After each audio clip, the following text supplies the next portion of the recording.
Hey, ladies and gentlemen, this is Carmine Sabia for Explain America, and things have gotten progressively worse for President Joe Biden.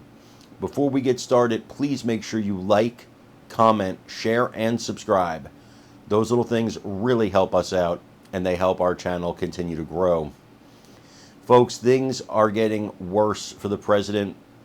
He is in worse shape than we had originally thought as the 2024 election heats up.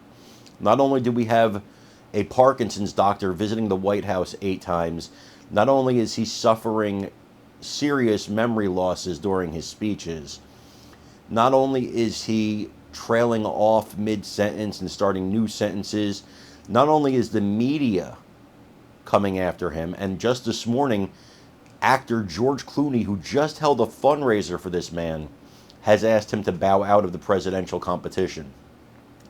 But now, everything is moving in Trump's direction.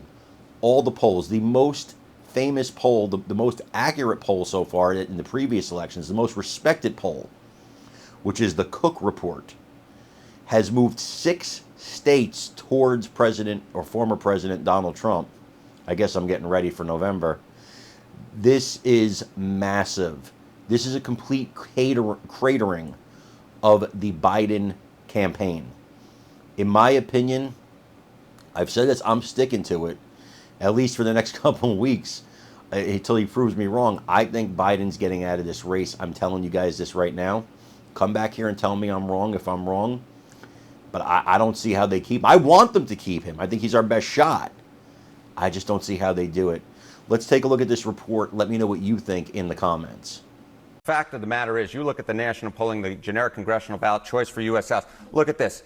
CNN poll, +2 Republican. Wall Street Journal poll, +3 Republican. Monmouth University poll, +3 Republican. Yeah, Joe Biden may be in slightly worse shape in these particular polls, but the fact is, when Biden's down 4, 5, 6 points in these polls, you can only run so far ahead of Joe Biden. At this particular point, at least in the race for the House, it does seem like Republicans are ahead because Donald Trump is so far ahead. What's the Senate landscape? Yeah, what's the Senate landscape? I mean, take a look here. GOP needs just a gain of 1 for control if Trump wins. And their path is extremely clear because their best chance for a pickup opportunity is in West Virginia. That's a very likely GOP win with Joe Manchin retiring. And the best Dem pickup chance, perhaps to reverse that so the GOP doesn't gain a net gain of at least 1, is Texas. But that's still a likely GOP win. So the fact is, if Donald Trump wins this election, the race for the Senate, for all intents and purposes in my mind, is over.